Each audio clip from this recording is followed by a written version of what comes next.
promoting circular economy through blockchain-based digital product passports. So, hello again, everyone. Welcome to this keynote. My name is Laura Kajtazi, and I'm a Project and Regulatory Affairs Manager at the IOTA Foundation and also a member of the Social Impact and Sustainability Working Group of INAPMA. Today, we are going to talk about how blockchain-based digital product passports can promote circular economy. We are basically right now working on 2 digital product passports in plastics and consumer electronics within the European blockchain pre-commercial procurement project, which is the aim of the European Commission to actually complement the European blockchain services infrastructure that aims at providing a EU cross-border services infrastructure based on blockchain to be more efficient and sustainable when it comes to offering services. And with that, I would already start. So what are we using in the DPPs? Which kind of DLT?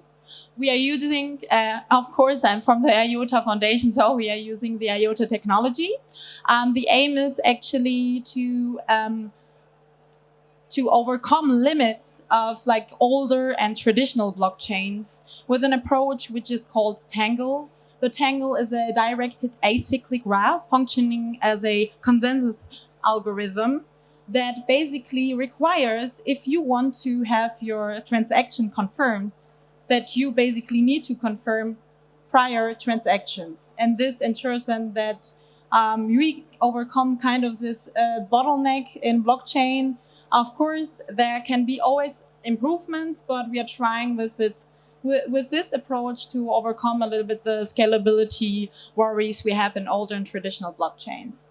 And yeah, in general, the aim is to provide a technology that is more sustainable. By the way, IOTA is feeless and open. This makes it a little bit better for people and actors to come to the ecosystem. And yeah, at the end, the aim is to provide digital autonomy for everyone and everything in our ecosystem. Before we start looking at DPPs and how DPPs can actually help promoting circular economy, let's take a look and reiterate what a circular economy is about. And where are the differences between different other economies? So generally, a circular economy can be seen as a system that is restorative and regenerative by intention and design.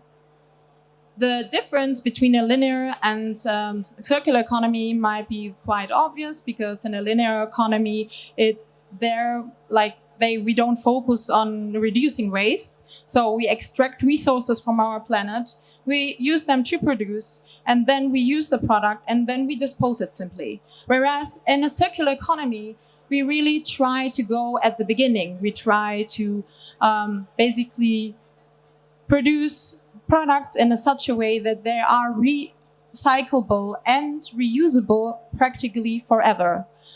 So when looking then at the difference between a recycling and a circular economy, it's a little bit more nuanced.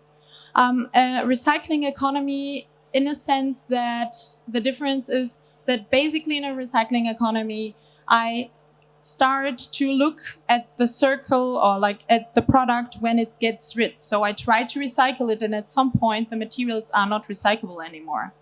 And with a circular economy, just to round this up, we really start at the beginning, as I said, so that we ensure in the future, ideally in the ideal world, we can recycle and reuse the product forever, so to say. It's, of course, we are far away from that, but yeah, restorative and regenerative infrastructure by design is the aim.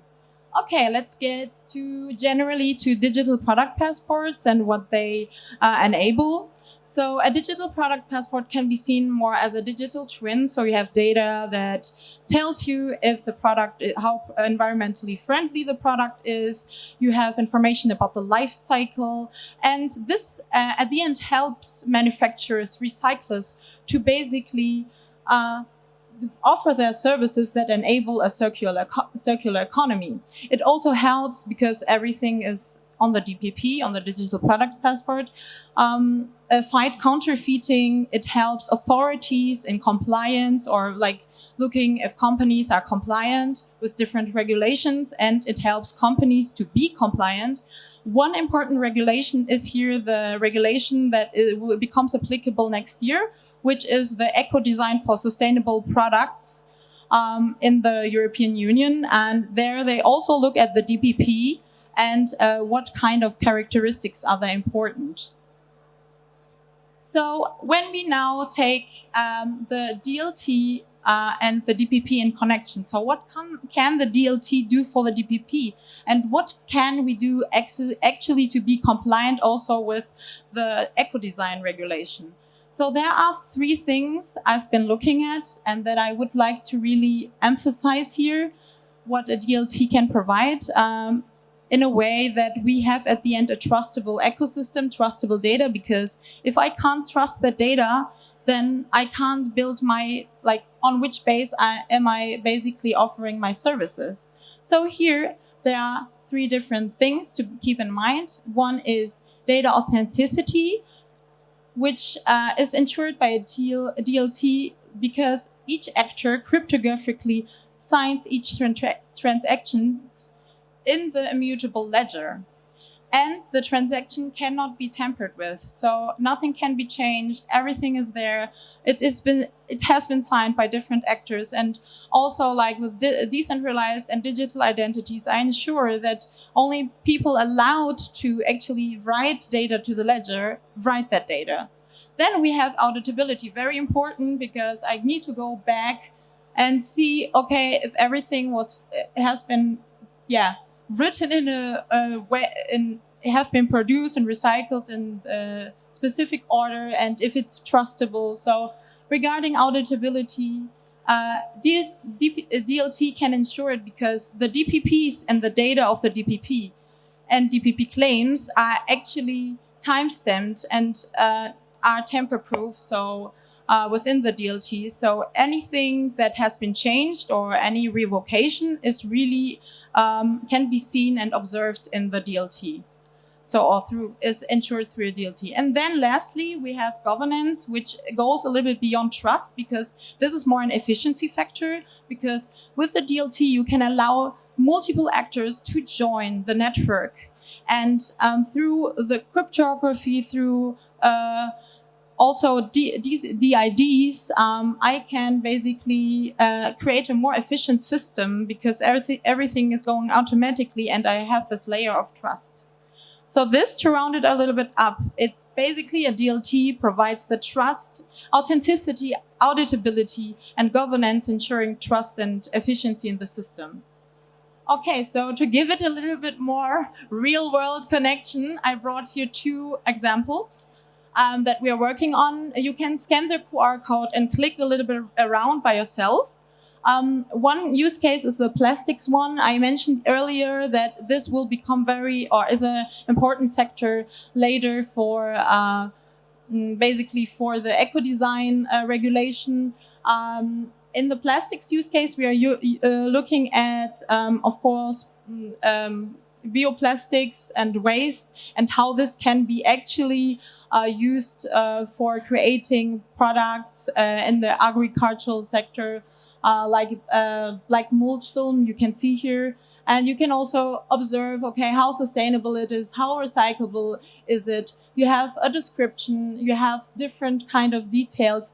And lastly, what is very interesting is the last part, because you can see here the different issuers. So it gives it a little bit more trust, because I know, okay, there is the Spanish government being actually issuing different certificates and so forth. So it is basically backed on a trust framework. I'm not going to talk so much about the trust framework of the European Commission, but this is also a very interesting topic. We can talk about it later in case you have questions.